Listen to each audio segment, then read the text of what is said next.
बिस्मिल्लाहिर्रहमानिर्रहीम अस्सलाम वालेकुम। आप यूट्यूब चैनल देख रहे हो, मेरा नाम है अब्दुल रहमान नाज़रीन। आज 29 मार्च है। आज बड़ा अहम केस जी उसकी समाअत चल रही है और कल 11 बजे तक जो है उसकी समाअत को दोबारा मुलतवी कर दिया गया है। उम्मीद है कि जुमे वाले दिन पंजाब और केपी के इलेक्शन के हवाले से जो सुप्रीम कोर्ट में बड़ी अहम समाअत चल रही है उसका फैसला सुना दिया जाएगा। आज जो जला आज जो दलाइल दिए गए हैं और उसके ऊपर जजेस के जो रिमार्क्स आए हैं वो सारी जो आज की समाअत है आपके सामने रखेंगे। इसके साथ साथ इमरान खान साहब का जी आज दोबारा नाकाबिले ज़मानत वारंट जो है वो जारी कर दिए गए हैं। वो किस केस में जारी किए गए हैं ये भी आपके सामने रखेंगे।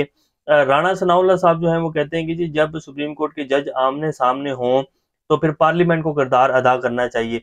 और जैसे कि कल भी हमने आपके सामने रखा कि रात को 9 बजे जो है वो पार्लियामान खोली गई और उसके बाद जो है बड़ी हंगामी तौर के ऊपर एक कानून पेश कर दिया गया और आज सुबह जो है कानून पास भी करवा दिया गया। अब क्या ये जो कानून है कभी पाकिस्तानी अवाम के हक में भी इतना फौरन जो है कोई कानून पेश करके उसको पास करवाया गया है? कभी अवाम के हक में भी ये किया गया है कि जी पाकिस्तान में जो है फौरी कानून पास किया जाए कि जी जितने बड़े बड़े मुनाफाखोर हैं, जितने बड़े बड़े स्टॉकिए हैं, जितने बड़े बड़े जिन्होंने खुद साख्ता महंगाई पाकिस्तान की मार्केट में पैदा की हुई है, जो बड़े बड़े जो पाकिस्तान में कारोबारी हैं जो कि टैक्स अदा नहीं करते हैं, उनके खिलाफ कानून पास किया जाए और उनको फौरी पकड़ कर जो है जेलों में डाल दिया जाए।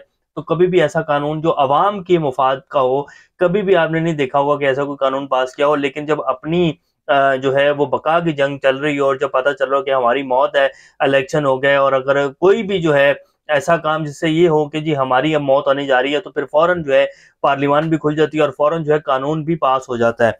तो अब ये सारी जो आज की समाअत है वो आपके सामने रखेंगे और कानून जो पास किया गया है उसके हवाले से जो डिटेल्स हैं वो भी आपके सामने रखेंगे। इससे पहले अगर आप लोगों ने चैनल को सब्सक्राइब नहीं किया तो रेड बटन को प्रेस कर लें और बेल आइकॉन को भी प्रेस कर लें ताकि लेटेस्ट अपडेट्स आप लोगों को मिलती रहें और ये जो हमारा ताल्लुक है ऐसे ही जुड़ा रहे। सबसे पहले जी जो आज समाअत हुई है पंजाब और केपी के इलेक्शन के हवाले से उसमें चीफ जस्टिस ऑफ पाकिस्तान ने जो रिमार्क्स दिए हैं बड़े अहम रिमार्क्स। उन्होंने कहा कि 8 अक्टूबर को कौन सा जादू होगा जो सब ठीक हो जाएगा। इस्लामाबाद जस्टिस मुनीब अख्तर ने रिमार्क्स दिए कि इख्तलाफी नोट में कहीं नहीं लिखा कि फैसला 3-4 का है। अक़लियत किसी कानून के तहत खुद को अक्सरियत का दावा नहीं कर सकती। चीफ जस्टिस उमर अता बंदयाल की सरबराही में सुप्रीम कोर्ट के 5 रुकनी बेंच ने पंजाब और केपी के इंतखाबात मुलतवी करने के खिलाफ इमरान खान की दरखास्त की समाअत की। नून लीग पीपल्स पार्टी और JUIF ने केस में पार्टी बनने की मुतफर्रिक दरखास्त दायर कर दी। फुल कोर्ट बनाने की दरखास्त। पीपल्स पार्टी के वकील फारूक एच नाइक ने कहा कि जस्टिस जमाल के रिमार्क्स के बाद फुल कोर्ट बनाई जाए। जस्टिस जमाल ने कहा कि फुल कोर्ट क्यों, वही 7 जजेस बेंच में बैठने चाहिए। फारूक एच नाइक ने कहा कि पहले फैसला करें कि 3-4 का या 3-2 का फैसला था, सारी कौम आभाम में है। जस्टिस जमाल मंदोखेल ने कहा कि 4 जजेस ने PTI की दरखास्तें खारिज की, हमारे हिसाब से फैसला 4 जजेस का है। चीफ जस्टिस ने आज तक ऑर्डर ऑफ द कोर्ट जारी नहीं किया। जब ऑर्डर ऑफ द कोर्ट नहीं था तो सदर मुमलिकत ने तारीख कैसे दी? जब ऑर्डर ऑफ कोर्ट नहीं तो इलेक्शन कमीशन ने शेड्यूल कैसे दिया? इलेक्शन कमीशन ने किस हुक्म के तहत फैसले पर अमल दरामद किया? फैसला 3-2 का था। इलेक्शन कमीशन के वकील सजील सवाती ने जवाब दिया कि इलेक्शन कमीशन ने 1 मार्च के फैसले पर अमल दरामद किया। इलेक्शन कमीशन की समझ के मुताबिक फैसला 3-2 का था। अदालती हुक्म के बाद इलेक्शन कमीशन ने सदर से रुजू किया। सदर मुमलिकत ने 30 अप्रैल की तारीख दी। कमीशन ने तारीख मुकर्रर करने के बाद शेड्यूल जारी किया और इंतखाबात की तैयारियां शुरू कर दी। आर्टिकल 224 के तहत इलेक्शन 90 रोज में होने हैं। अदालती ऑर्डर में लिखा है कि फैसला 2-3 से है और 2-3 वाले फैसले पर 5 जजेस के दस्तखत हैं। कमीशन ने फैसले के पैराग्राफ 14 और इब्तिदा की सत्रों को पढ़कर अमल किया। मुमकिन है कि हमारे समझने में गलती हुई हो। जस्टिस मुनीब अख्तर ने रिमार्क्स दिए कि क्या मुख्तसर हुक्मनामे में लिखा है कि फैसला 4-3 का है? 1 मार्च के इख्तलाफी नोट में कहीं नहीं लिखा कि फैसला 4-3 का। इख्तलाफी राय जज का हक है मगर यह अक़लियत किसी कानून के तहत खुद को अक्सरियत में होने का दावा नहीं कर सकती। खुली अदालत में 5 जजेस ने मुकदमा सुना और फैसले पर दस्तखत किए। अब आप ये देखें कि 4-3, 4-3, 2-3, 4-3 करके पूरा बयानिया जो है वो मरीम नवाज शरीफ साहब ने, नून लीग ने और PTM जमातों ने बनाया और बाकायदा उसी के ऊपर आकर अब जो है कानून भी एक असम्बली में पेश करके उसको पास करवा लिया गया। हालांकि जज जिन्होंने पहले इख्तलाफी नोट दिया वो उनका आईनी हक है, इसकी कोई कानूनी हैसियत नहीं है। लेकिन PTM जमातों ने अपना तमाम तर बयानिया जो है इलेक्शन को मुलतवी करने का वो सिर्फ और सिर्फ इसके ऊपर खड़ा किया कि जी 4-3 का फैसला था, 4 जजेस जो हैं उन्होंने इख्तलाफी नोट दे दिया, तो ये कैसे हो सकता है, ये है वो है। ये पूरा का पूरा जो है एक ड्रामा इसके ऊपर खड़ा किया गया, हालांकि इसकी कोई आईनी हैसियत नहीं है। 5 जजेस के साइन है, 3-2 का फैसला है। इलेक्शन कमीशन ने आज कह दिया ना, जब पूछा गया कि जी अब आप बताएं जी 4-3 का था या 3-2 का था, उन्होंने कहा नहीं जी 3-2 का ही फैसला था, 5 जजेस के साइन है, हमने इसीलिए जो है सदर साहब से रजू किया था। ये तो एक सियासी बात है, सियासी बात हम करेंगे तो हमारी गर्दनों के ऊपर जो आर्टिकल 6 लग जाएगा। तो इसलिए अब जो है वो सिर्फ अवाम को गुमराह करने के लिए, बेवकूफ़ बनाने के लिए ये सारा ड्रामा जो है वो किया जा रहा है। और हालांकि इसकी कोई आईनी हैसियत नहीं है इस बात की, जो ये कह रहे हैं कि जी फैसला 4-3 का था, 2-3 का था। जस्टिस जमाल मंदोखेल ने कहा कि मुख्तसर हुक्मनामे में लिखा है कि इख्तलाफी नोट लिखे गए हैं। इख्तलाफी नोट में वाज़ेह लिखा है कि जस्टिस जाजा अफरीदी और अतर मिनल्ला हमारे फैसले से मुत्तफिक हैं। क्या जस्टिस जाजा अफरीदी और जस्टिस अतर मिनल्ला के फैसले हवा में तलील हो गए? अब ये देखें कि जो उन्होंने इख्तलाफी नोट दिया वो ठीक है, लेकिन उन्होंने ये भी लिखा है कि जी हम इस फैसले से मुत्तफिक हैं जो सुप्रीम कोर्ट ने दिया है। वकील इलेक्शन कमीशन ने कहा कि इलेक्शन से मुतालिक आर्डर 22 मार्च की शाम को जारी किया। इलेक्शन कमीशन ने फौज, रेंजर और एफसी की सिक्योरिटी के लिए खत लिखे। फौज ने इलेक्शन कमीशन को जवान देने से इनकार किया। एजेंसियों ने इलेक्शन कमीशन को खुफिया रिपोर्ट दी, जिनमें बखर मियांवाली में टीटीपी सिंधु देश मुख्तलिफ कालतन तंजीमों की मौजूदगी जाहिर की गई। हमें 2,97,000 सिक्योरिटी एहलकारों की कमी के सामने है।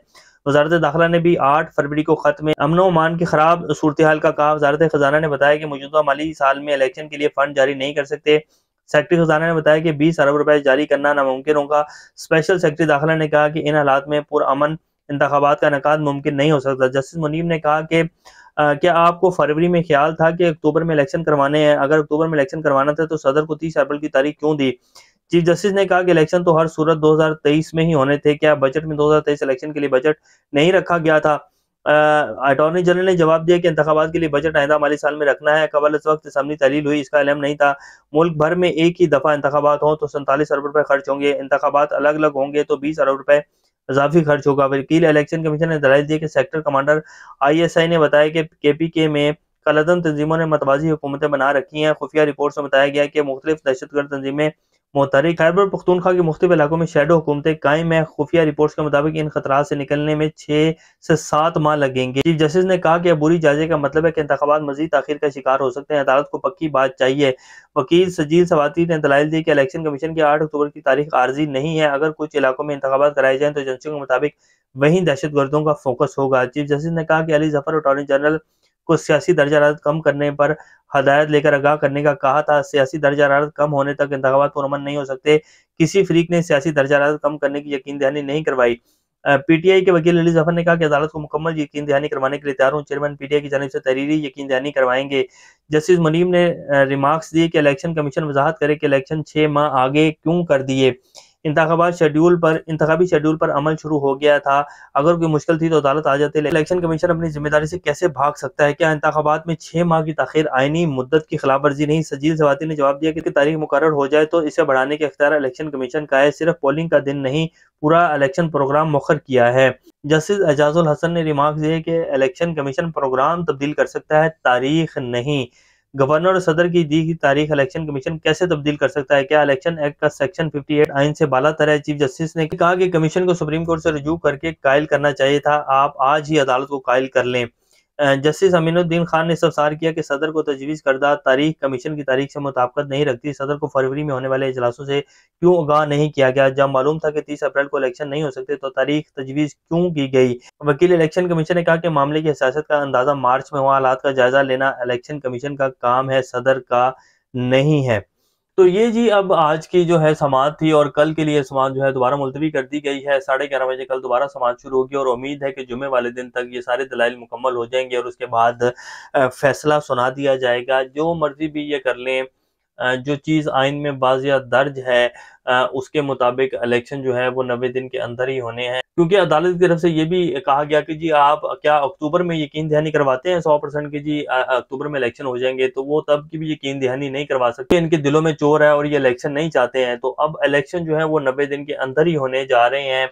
और अदालतों को भी सब कुछ नजर आ रहा है। जितनी भी वकला बार कन्वेंशन है, लाहौर की वकला बार, इसके साथ साथ इस्लामाबाद की, जितनी भी वकला बार हैं उन सब ने जो है बाकायदा एहतजाजी आज जो है वो खिताब किए। उन्होंने कहा कि जी हम अपनी अदलिया के साथ खड़े हैं और ये जो एक बाकायदा शब खून मारा जा रहा है अदलिया के ऊपर, एक कानून पास करके ये ऐसे नहीं होना चाहिए था। और ये इस तरह की जो है बहुत ज़्यादा आज वलवला अंगेज बाकायदा वकला बार की तरफ से स्पीचेस की गई हैं।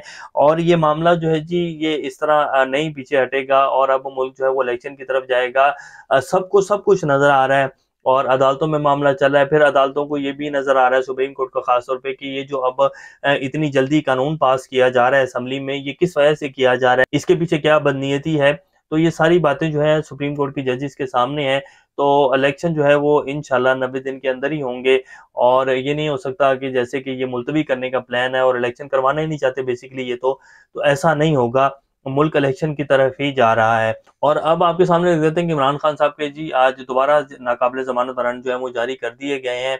और वो जो जज जेबा चौधरी वाला केस है उसमें जारी किए गए हैं। इमरान खान साहब की हाजिरी से इस्तिस्ना की दरखास्त थी जो कि जज साहब ने आज मुलतवी कर दी। उन्होंने कहा कि इमरान खान साहब बहुत दफ़ा ये दरखास्त दे चुके हैं, आज उनको अदालत में पेश होना चाहिए था। आज इमरान खान साहब पेश नहीं हुए तो उन्होंने 18 अप्रैल तक जो है वो नाकाबिले जमानत वारंट जो है जारी कर दिए हैं।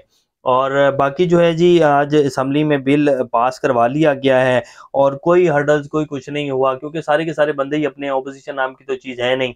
तो ये बिल जो है उसको पास करवा लिया गया है। राजा परवेज अशरफ की ज़ेर सदारत कौमी असम्बली इजलास शुरू हुआ तो supreme court practice and procedural bill पर कायमा कमेटी की रिपोर्ट अवान में पेश की गई। कायमा committee report chairman Mahmood Bashir Virk ने अवान में पेश की। अदालती इजलास से मुतल्लिक supreme court practice and procedure bill 2023 की शिकवार मंजूरी का अमल शुरू किया गया। बिल 2023 पर राय शुमारी की तहरीक मंजूर की गई। मोहसिन दावर ने बिल में तरमीम पेश कर दी और वफाकी वज़ीर आज़म नज़ीर तारड़ ने तरमीम की हिमायत कर दी। मोहसिन दावर ने कहा कि कराची नसरा टावर भी आसखुन नोटिस की वजह से गिराया गया था। उन्होंने तजवीज़ दी कि माजी में 184(3) के मुतासिरीन को 30 दिन में अपील का हक दिया जाए। तो ये जी बिल अब जो है उसको पास करवा लिया गया है। एक मज़मूम कोशिश है इनकी जी, जितनी ये कर सकते हैं वो करेंगे। इलेक्शन से भागना है, किसी भी तरीके से भागें, मुल्क में जिस तरह का मर्जी इंतशार पैदा हो जाए, मुल्क में जितनी बड़ी मर्जी तबाही आ जाए, इन्होंने इलेक्शन नहीं करवाने हैं और अपनी सियासत को, अपने माल को बचाना है। अब देखते हैं क्या बनता है। अल्लाह पाकिस्तान का हमें नासिर हो। अभी तक के लिए इतना ही। अपना और जान का ख्याल रखिएगा। अल्लाह हाफिज़।